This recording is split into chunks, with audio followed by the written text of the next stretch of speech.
유다의 남은 자들아, 여호와께서 너희를 두고 하신 말씀에 너희는 애굽으로 가지 말라 하셨고, 나도 오늘 너희에게 경고한 것을 너희는 분명히 알라. 너희가 나를 너희 하나님 여호와께 보내며 이르기를, 우리를 위하여 우리 하나님 여호와께서 기도하고 우리 하나님 여호와께서 말씀하신 대로 우리에게 전하라. 우리가 그대로 행하리라 하여 너희 마음을 속였느니라. 너희 하나님 여호와께서 나를 보내사 너희에게 명하신 말씀을 내가 오늘 너희에게 전하였어도 너희가 너희 하나님 여호와의 목소리를 도무지 순종하지 아니하였은즉 너희가 가서 머물려고 하는 곳에서 칼과 기근과 전염병에 죽을 줄 분명히 알지니라. 가레아의 아들 요하난과 모든 군 지휘관이 유다의 남은 자 곧 쫓겨났던 여러 나라 가운데서 유다 땅에 살려하여 돌아온 자 곧 남자와 여자와 유아와 왕의 딸들과 사령관 느부살리단이 사반의 손자 아히감의 아들 그다리아에게 맡겨둔 모든 사람과 선지자 예레미야와 네리야의 아들 바로 거느리고 애굽 땅에 들어가 다바네스에 이르렀으니 그들이 여호와의 목소리에 순종하지 아니함이로라.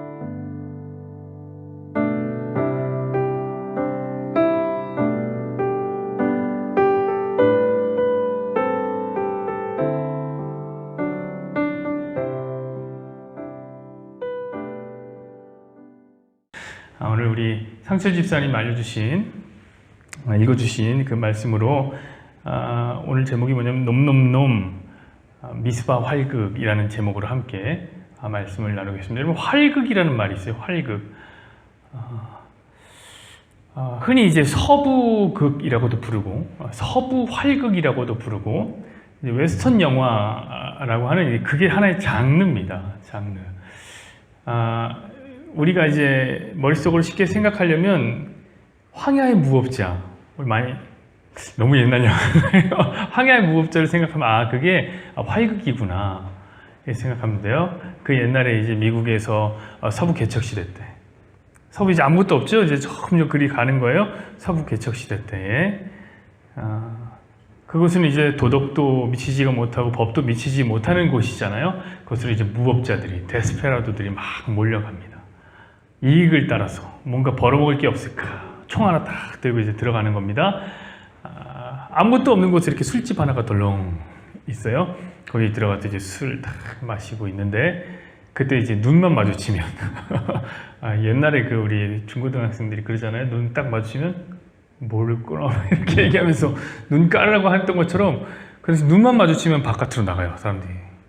그리고 이제 노래가 들리죠. 따라라라라 다다다 휘파람 소리가 들리고, 황야니까 이렇게 바람이 먼지 바람이 훅 불고, 하나 둘 셋 세 발자국 가는 길에 먼저 들어서 총집에서 총 빼갖고 쏴서 죽이면 끝나는 거예요. 아세요? 그 다음이 더 충격적이에요. 죽잖아요. 시체 쓰러지죠. 그냥 무시해요. 그 다음에 다시 술집으로 들어가서 먹다 남은 위스키를 다 마시는, 이게 이제 활극인 거죠. 활극. 재밌습니다. 그런 세계관을 갖고 있는 사람들이 있을까? 이게 이제 한국에도 있습니다. 꼭 서부극만 있는 게 아니라 한국에도 활극이라는 게 있는데, 한국의 활극은 뭐라고 불리냐면 이제 만주 활극이라고 불립니다. 좀 시대가 달라요. 그때는 이제 서부 개척 시대 때, 미국에는 서부 개척 시대고 우리는 이제 일본의 이제 제국주의 시대 때 이 이야기입니다. 그때 이제 저기 만주라는 곳에서, 여러분 만주라는 곳은 어떤 곳이죠? 중국에도 영향을 받고 한국에서도 영향을 주고, 한국에 물론 일본이 있었으니까 일본 제국시대 일본에도 영향을 주고 러시아에서도 영향을 주는, 그러니까 모든 아무튼 힘이 뭉치는 곳이죠. 그곳에서 모이는 그 광활한 벌판에서 무법자들이 모여서 서로 힘을 겨루던 그곳을 이제 우리 만주 활극이라고 이야기합니다.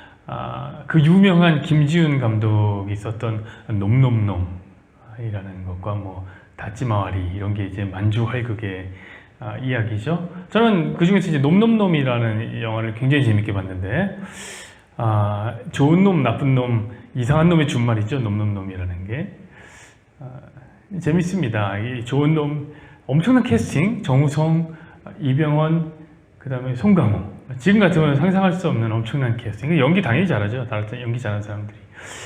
영상미 매우 뛰어나고요. 매우 재밌는 영화였습니다. 그 세 사람이 이렇게 싸우고 죽이고 쫓고 쫓는 이야기죠. 근데 이제 세간에는 평가를 좀 깐깐하게 받았습니다. 좀 재미없다. 이런 게 이제 평점 1, 2, 이유? 재미없다. 개연성이 없다. 이렇게 이제 이야기를 하면서 하는데, 저는 그렇게 생각합니다. 잘 모르고 하는 말이다. 저희 같은 또 영화인들은 또 알잖아요. 여러분, 활극이라는 건요, 개연성이 특별히 필요가 없습니다. 왜냐면 여러분, 무법자들이 싸움하는 이야기에 무슨 개연성이 필요해요? 어떤 이유가 필요해요? 그냥 자기 이익을 위해서 사람 죽이는 거, 그냥 그게 끝이에요. 서로 죽고 죽이고. 하나의 대전제만 있죠. 죽지 않으려면 죽여라. 라는 그 대전제만 있을 뿐, 그냥 활극은 그 맛으로 보는 거예요. 그 맛으로. 제가 오늘 왜 활극에 대한 이야기를 하냐면, 오늘 본문이 굉장히 재밌는 활극의 한 내용 같아요. 제가 오늘 본문을 쫙 보는데, 이건 활극이구나. 이런 생각이 들었습니다. 본문에 들어가기 앞서서 한 가지 양해의 말씀을 드리고 시작해야 될 것 같습니다. 그건 뭐냐면, 제가 지금 우리가 예레미야 강해를 하고 있는데, 강해를 어떤 식으로 가냐면 한 장을 한 주에 이렇게 다루고 있는 거예요. 그렇죠? 그건 이제 이걸 세세하게 다뤘다가는 평생 예레미야만 해야 되겠다 이렇게 생각하기 때문에 한 장씩 다루는데, 물론 너무 내용이 이제 방대했던 것은 한 장을 두 번에 갖춰서 했던 적도 있는데, 그럼 이제 시간에 따라서 오늘은 어떤 말씀을 해야 되냐면 예레미야 40장을 공부해야 돼요. 순서가. 근데 오늘 본문을 보셨나요? 여기 보면 이제 42장의 제일 마지막 부분, 또 43장의 첫 부분, 이걸 제가 이제 발췌해서 이제 본문을 정했습니다. 그러니까 오늘 이야기가 43장까지 나간 거예요, 한 번에. 40장 해야 되는데, 그럼 이제 어떤 분들은 그렇게 생각하실 수도 있을까봐, 이제 목사님이 예레미야 강해가 좀 지겨운가 보다. 아니면 이제 좀 뽑아낼 게 없나 보다. 맨날 똑같은 얘기가 나오니까 재미가 없나 보다. 그래서 확 넘어가나 보다라고 생각하시는 분들이 있을까봐. 그런 거 아니다. 저는 예레미야 말씀 읽을수록 재밌어요. 예레미야 말씀 참 재밌어요. 그런데 오늘 양해 말씀 드리는 것은 뭐냐면, 이 40장부터 43장의 이야기는 뗄래야 뗄 수가 없는 얘기예요. 그냥 통으로 하나의 세트 이야기이기 때문에 이걸 하나만 빼갖고 한다는 게 성경 이해에 도움이 안 되겠다. 여러분, 우리가 강해를 왜 공부하는 겁니까? 강해를 공부하는 이유는 성경을 보다 성경답게 잘 이해하자라는 의미에서 우리가 공부하는 거예요. 우리가 무슨 한 장씩 읽는 것이 지상 최대 명령인 것처럼 그러려고 하는 게 아니잖아요. 그게 괜찮다. 예를 들면 여러분들도 그런 분들이 있어요. 우리가 지금 미워도 다시 한 번이라고 하는 성경 읽기 반을 하고 있는데, 이게 이제 하루에 한 장 읽어요. 월요일부터 금요일까지 하루에 한 장 읽어요. 또 토요일 주일은 또 쉬셔야 된다고 그래갖고 월요일부터 금요일까지 하루에 한 장 읽어요. 그런데 미워도 다시 한 번 하시는 분들 중에서도 이게 역사적 사명이구나, 하루에 한 장 읽는 게. 그래서 결코 두 장을 읽어서는 안 된다, 이런 생각을 하시는 분들이 있어요. 그렇지 않으셔도 됩니다. 두 장 읽으셔도 되고 세 장 읽으셔도 됩니다. 그와 마찬가지로 저도 두 장 해도 되고 세 장 해도 된다 라는 합리화를 하면서 여러분 양해를 구하면서 오늘 본문에 한번 들어가 보자고요. 자, 오늘 본문 보십시다. 42장이죠. 42장 19절의 말씀을 한번 보십시오. 이렇게 기록되어 있습니다. 유다의 남은 자들아, 여호와께서 너희를 두고 하신 말씀에 너희는 애굽으로 가지 말라 하셨고 나도 오늘 너희에게 경고한 것을 너희는 분명히 알라. 하나님 뭔 경고를 하시네요? 어떤 경고를 하는 거죠? 애굽으로 가지 말아라. 너 애굽으로 가지 말아라. 나 경고한다. 예레미야를 통해서 이렇게 경고하십니다. 20절을 볼까요? 너희가 나를 너희 하나님 여호와께 보내며 이르기를 우리를 위하여 우리 하나님 여호와께 기도하고 우리 하나님 여호와께서 말씀하신 대로 우리에게 전하라. 우리가 그대로 행하리라 하여 너희 마음을 속였느니라. 자, 왜 이런 얘기를 했냐면 이 사람들이, 유다의 남은 사람들이 예레미야에게 구한 거예요. 도와달라, 기도해달라, 하나님께 기도해달라, 우리가 하나님 말씀하신 대로 행하겠다. 그래서 지금 이런 얘기를 하는 거예요. 애굽으로 가지 말아라, 하나님이. 21절 22절 볼까요? 너희 하나님 여호와께서 나를 보내사 너희에게 명하신 말씀을 내가 오늘 너희에게 전하였어도 너희가 너희 하나님 여호와의 목소리를 도무지 순종하지 아니하였은즉 너희가 가서 머물려고 하는 곳에서 칼과 기근과 전염병에 죽을 줄 분명히 알지니라. 아멘. 굉장히 무서운 경고를 하고 있는 거죠. 너희들 애굽으로 가면 칼과 기근과 전염병에 죽을 것이다. 여러분 제가 이 3종 세트를 뭐라고 했습니까? 재난 3종 세트, 하나님의 재앙, 저주 3종 세트라고 얘기했지요. 이거 다 쏟아부어서 애굽으로 가는 사람 죽일 거다. 이렇게 말씀하시고 여러분 지금 생각해 보세요. 애굽 왜 나오는 거죠? 이 얘기가? 지금 예레미야 어떤 얘기 나오고 있는 겁니까? 바벨론에게 지느냐 안 지느냐 이런 얘기하고 나오고 있었어요. 계속 항복하냐 안 하냐. 애굽의 이야기가 갑자기 툭 나오는 거예요. 중간에. 여러분 이 이야기를 알려면 이제 40장부터 43장까지 이야기를 전부 다 알아야 돼요. 그래서 이제 오늘 본문을 이렇게 넓게 잡고 온 겁니다. 이 이야기가 굉장히 재밌는 활극과 같아요. 여러분 우리가 지난 시간에 어떤 얘기를 했습니까? 39장을 이야기할 때 우리는 이스라엘이 드디어 망했구나 이걸 봤어요. 이스라엘이 완전히 망해버렸어요. 그리고 이제 그곳에 있는 사람들 전부 이제 거의 다 데려갔죠. 비민들만 냅두고 다 포로로 바벨론을 끌고 갔어요. 자, 그것은 황폐해졌습니다. 그래서 이제 무법천지예요. 다스리는 사람이 없어요. 무법천지가 됐으니까 우리가 오늘 얘기하듯이 활극의 배경이 되게 딱 좋은 공간이 된 거예요. 딱 좋은 공간이 된 거예요. 그리고 그곳에서 세 명의 주인공이 등장합니다. 40장부터 43장까지 이야기가 이 세 명이 등장하는데 이것도 그러니까 딱 놈놈놈이에요. 그래서 오늘 놈놈놈이라는 주제 가져온 거예요. 세 명의 주인공 다 이스라엘 사람들입니다. 자, 첫 번째 주인공이 누구냐면 그다랴라는 주인공입니다. 그다랴. 이 사람은 어떤 사람이냐면 바벨론이 이제 남은 포로들을 다 데리고 바벨론으로 가고 사람 몇 명, 빈민 몇 명 남아는 거예요. 근데 여기도 어쨌든 바벨론이 지켜야 될 거 아니에요. 그렇죠? 그래서 여기를 다스려라 라고 보낸 바벨론의 통치자인 거예요. 너는 여기를 다스려라. 이 사람 재밌는 거 하나 있는데 이 사람은 다윗의 혈족이 아니에요. 다윗의 혈족이 아니다. 이 말은 어떤 의미가 있냐면 이제 드디어 남유다가 숨통이 끊어졌구나. 이거 볼 수 있는 말씀이에요. 왜냐하면 여러분 이 남유다라는 이 국가의 정체성은 뭐냐면 우리는 영광스러운 다윗 왕국을 계승하는 나라다. 이게 남유다의 정체성이에요. 그래서 그 20대까지 남유다의 왕이 나오는데 시드기야까지 20대까지 나오는데 단 한 번도 다윗 혈족이 아닌 사람이 왕이 된 적이 없어요.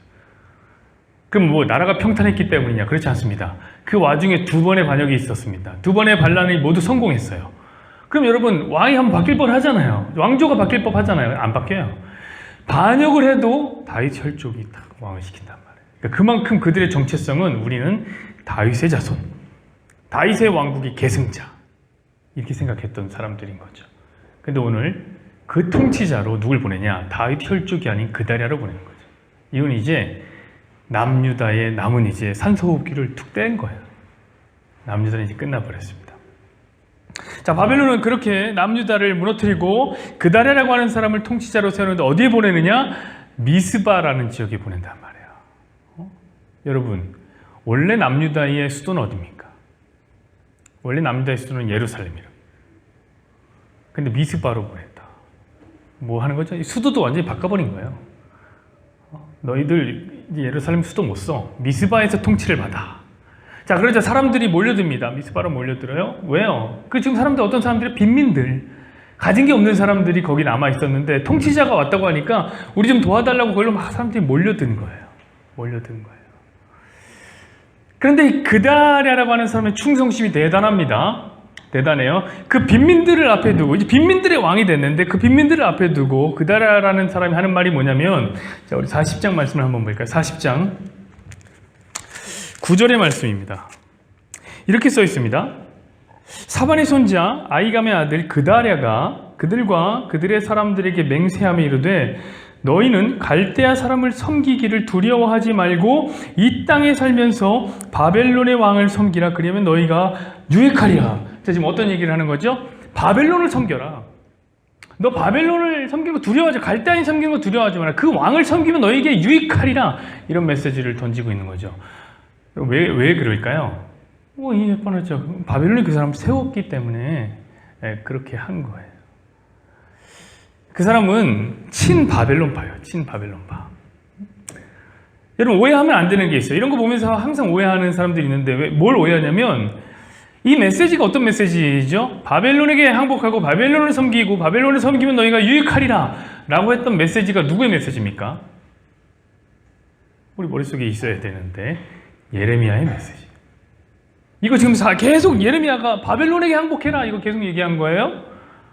그러니까 이 메시지는 예레미야의 메시지와 비슷한 거예요. 그러니까 우리의 생각에 그럼 그다랴가 예레미야와 비슷한 메시지를 던진 하나님의 뜻을 선포한 사람인가? 라는 오해 있을 수 있단 말이에요. 여러분, 말씀의 내용이 같다고 동기가 같은 건 아니에요. 중요한 건 뭐냐면 기독교는 결과의 종교가 아니에요. 기독교는 동기의 종교예요.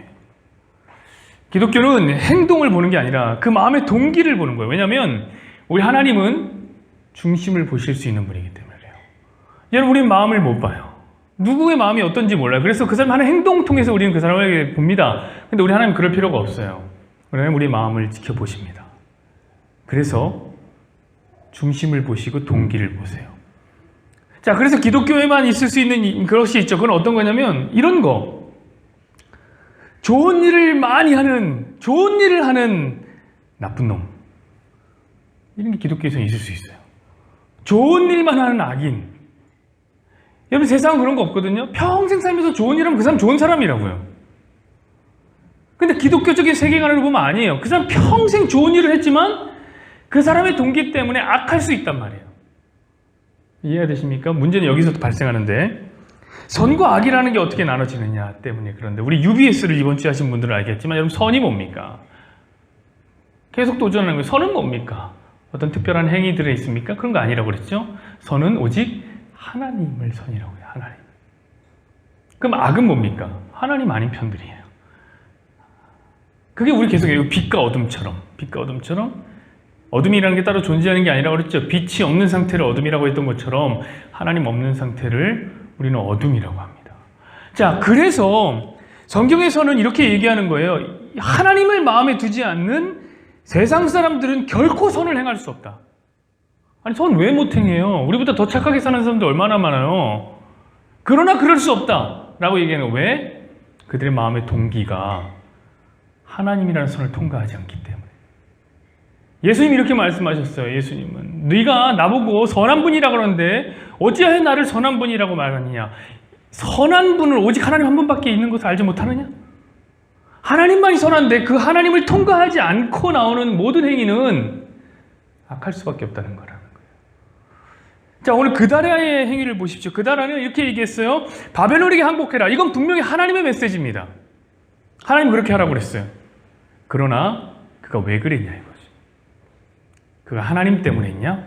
아니었다는 거예요. 자기를 바벨론이 세워줬으니까.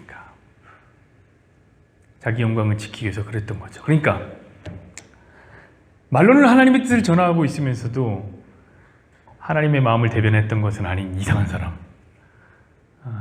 그 사람이 바로 그다랴라는 사람이에요. 그래서 저는 그 사람을 이상한 놈 이라고 얘기하고 싶어요. 뒤에 가면 더 이상한 얘기가 많아요. 자, 다음으로 두 번째 주인공이 등장합니다. 두 번째 주인공은 누구냐면 요하난이라는 사람입니다. 여러분, 누구예요? 요하난. 이 사람 좀 착한 사람 같아요. 왜냐하면 이 그다랴라는 사람에게 가서 진언을 하나 해주는데 그건 뭐냐면 당신 죽을지도 모르겠어요. 암살 계획이 있습니다. 음모가 있습니다.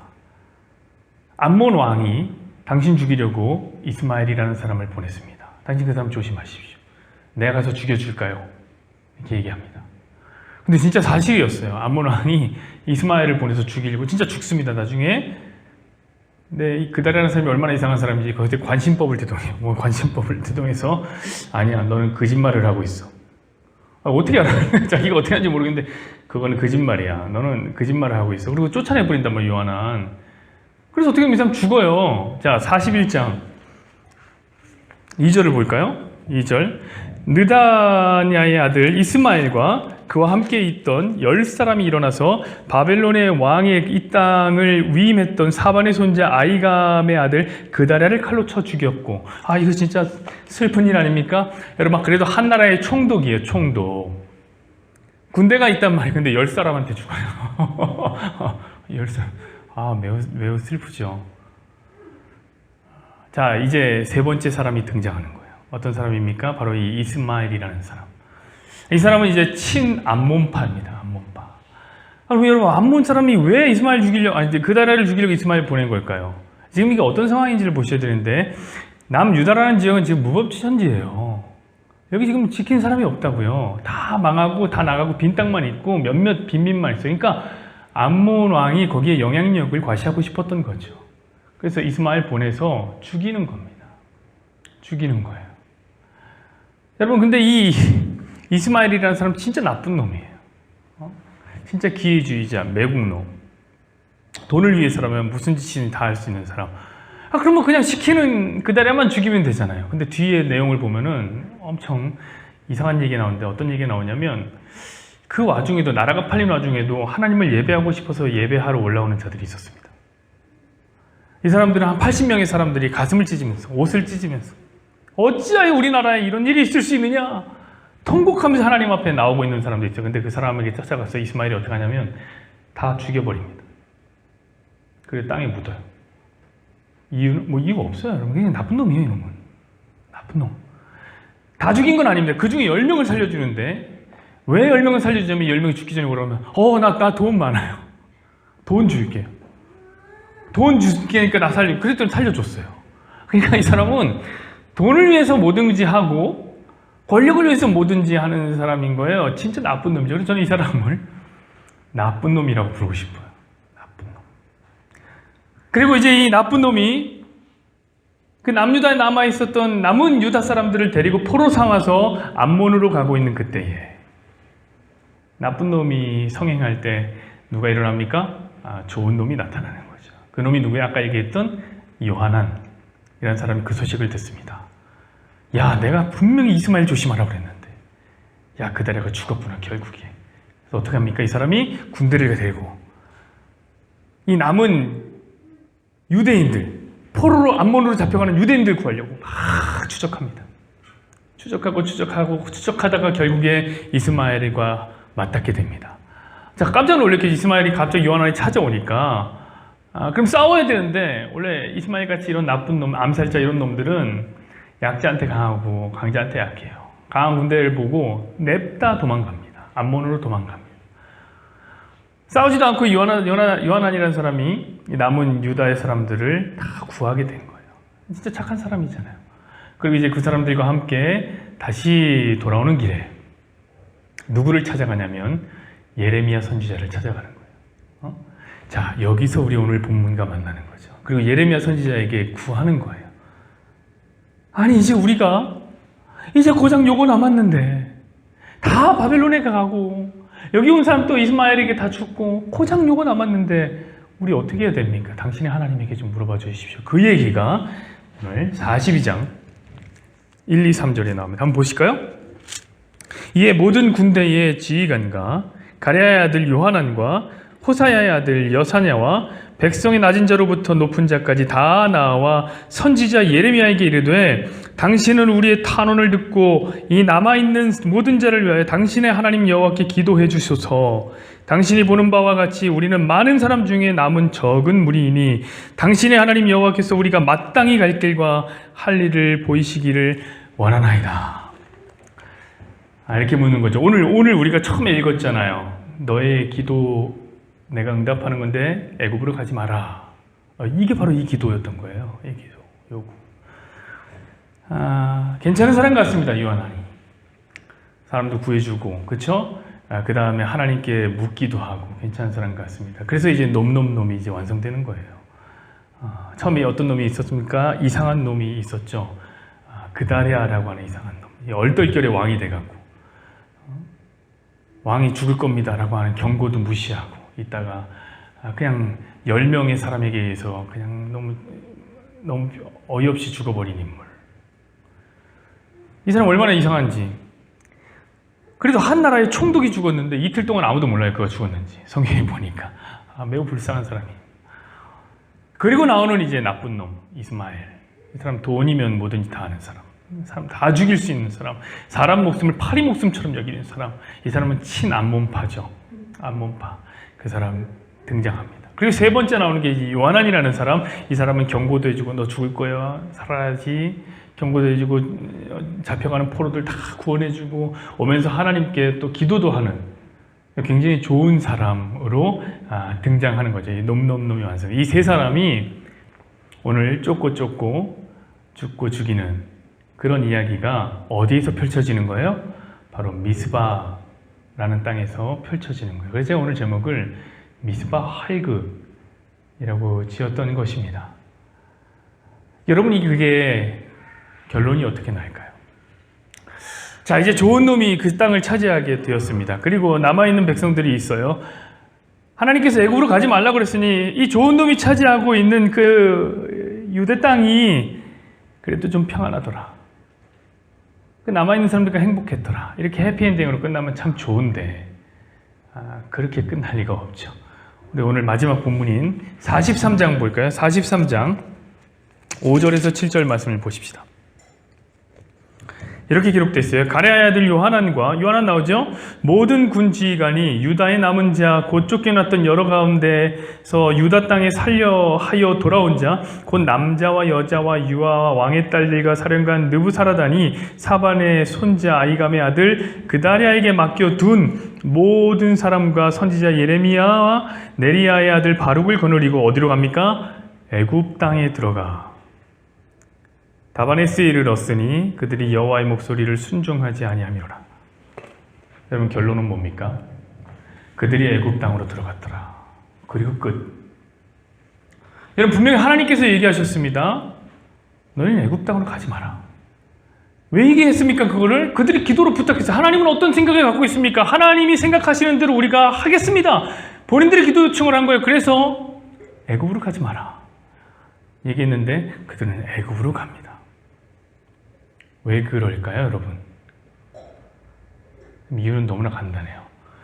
이 요하난이라는 사람이 우리가 보기엔 되게 좋은 사람 같고 사람도 구해주고 경고도 해주고 하나님께 묻고 그러니까 되게 좋은 사람 같아 보였는데 그 마음의 동기가 어떤 것이었냐면 그는 친애굽파라. 애굽이 좋다고 생각하고 애굽에 가야지만 평안할 거라고 생각하고 있었던 사람이에요. 하나님께 묻지 물었지만 그의 마음에 이미 동기는 애굽으로 향하고 있었단 말이에요. 그러니까 사실 이 이야기는 이 세 남자, 이 좋은 놈, 나쁜 놈, 이상한 놈, 이 세 남자의 이야기를 또 넘어서서 그 배경이 되는 나라들이 있었던 거예요.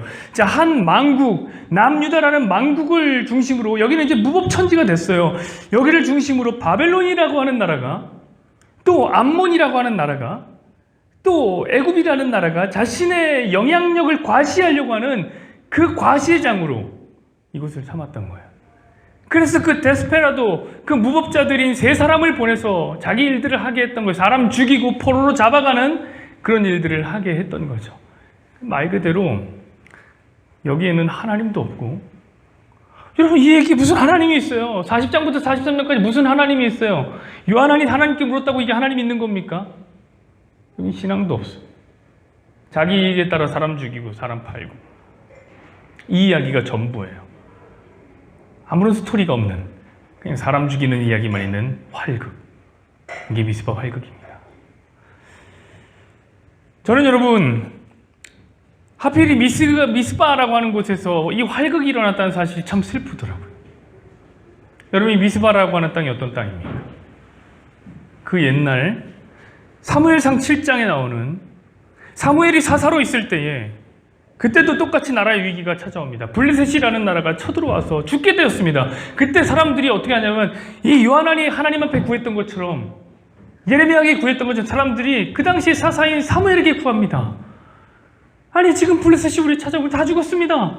이미 엘리의 두 아들 홈리와 비느하스가 언약궤 다 팔아먹고 우리 갖고 있는 거 아무것도 없습니다. 저 곧 죽습니다. 우리를 위해서 기도해 주십시오. 그게 사무엘에게 구했던 그곳이 바로 미스바. 사무엘이 그래서 얘기합니다. 너희들 다 미스바로 모여라. 미스바로 다 모여라. 너희들이 하나님께 진정 돌아가고 싶다면 너희 가운데 있는 바알과 아스타롯을 모두 제거하고 그러니까 우상 숭배를 이제 모두 제거하고 오직 마음을 다해서 너희는 하나님만 섬겨라. 그럴 준비가 됐느냐? 그럼 미스바로 모여라. 우리가 함께 기도하자. 그러면서 기도의 대붕의 운동이 일어납니다. 거기서 회개의 운동이 일어납니다. 영적 대각성 운동이 일어납니다. 그래서 결국에 블레셋을 물리쳤던 그 미스바, 라는 곳에서 이제는 무법자들이 그저 천둥 벌거숭이처럼 날뛰는 모습을 보니 저는 마음이 참 속상하더라고요. 여러분 말씀 맺겠습니다. 여러분 오늘 제가 화이극의 이야기를 하나 해드렸는데 이 미스바에서 일어난 화이극을 여러분이 듣고 보고 생각해 보니 어떤 마음이 드십니까? 한때는 하나님을 사랑했던 땅에, 한때는 하나님을 부르고 회개했던 그 땅에 이제는 무법천지로 돼서 무법자들이 들어와서 온통 자신의 유익을 위해서만 사람 죽이고 사람 팔고 하는 그런 곳이 되어버린 그것을 보면서 여러분 어떤 생각이 드십니까? 저는 오늘 본문을 가만히 묵상하는데 이게 내 마음의 작용이로구나 그런 생각이 듭니다. 내 마음 속에서 일어나는 활극이구나. 여러분 우리 마음이라는 곳이 어떤 곳입니까? 우리 마음은 그 무엇으로도 채울 수 없는 거대한 공간이 하나 있습니다. 파스칼이라는 사람이 그랬죠. 우리 마음엔 그 어떤 것으로도 채울 수 없는 빈 공간이 있다. 우리 마음은 그 서부개척 시대에 아무것도 없던 그 서부 같아요. 만주 회국이 배경이 되었던 그 광활한 만주 같아요. 그 어떤 것을 채워도 차지가 않고 콩팽했다는 거예요. 그런데 성경은 이렇게 이야기합니다. 그 마음을 채울 수 있는 분이 있다. 우리 마음에 빈 공간이 있지만 그 마음을 채울 수 있는 분이 있다. 그분이 바로 하나님이시다. 여러분 그렇습니다. 하나님 우리 마음을 채울 수 있어요. 왜냐하면 하나님 우주보다 크신 분이기 때문에 우리 안에 들어오시면 우리가 비로소 그때 만족할 수 있습니다. 여러분 어땠습니까? 우리의 마음속에 하나님이 임재하셨을 때, 하나님이 함께 하셨을 때, 하나님 신앙이 있었을 때 우리 마음속에서는 어떤 작용이 일어났습니까? 회개가 일어나고 감사가 일어나고 찬양이 일어나고 주님 우리를 도와주십시오. 주님께 납작 엎드리는 그런 일들이 우리 안에서 일어났습니다. 사실 우리의 마음이 어디였냐면 영적 대부흥의 대각성운동이 일어났던 미스바가 이 안에 있었다고요. 분명히 있었다고요. 근데 여러분 지금은 어떠냐 말이에요. 지금은 여기 무법천지 아닌가요? 이 안에 무법자들이 돌아다니지 않나요? 욕망이라는 데스페라도들이 욕망이 욕망을 죽이고 또 다른 욕망이 또 다른 욕망을 쫓고 또 찾고 서로 죽고 죽이는 이 욕망의 활극의 한 현장. 이게 우리 마음이 아닙니까? 이제는 하나님도 없고 우리의 마음의 동기가 더 이상 하나님도 아니고 신앙도 없는, 한때는 여기가 미스바의 현장이었는데 부흥의 현장이었는데 이제 그런 것도 없는, 그저 죽고 죽이는 그런 서사가 전부라면 이 안에가 우리 마음속에 도대체 무슨 일이 일어나고 있는 겁니까? 저는 우리가 우리의 마음을 깊이 있게 한번 들여다봤으면 좋겠어요. 깊이 있게. 정말 우리의 마음의 동기가 하나님인가? 우리의 행동의 동기가 하나님인가? 이 안에 하나님이 계신가? 하나님이 일하시는가? 그리하여서 그 광란의 활극을 좀 멈추었으면 좋겠습니다.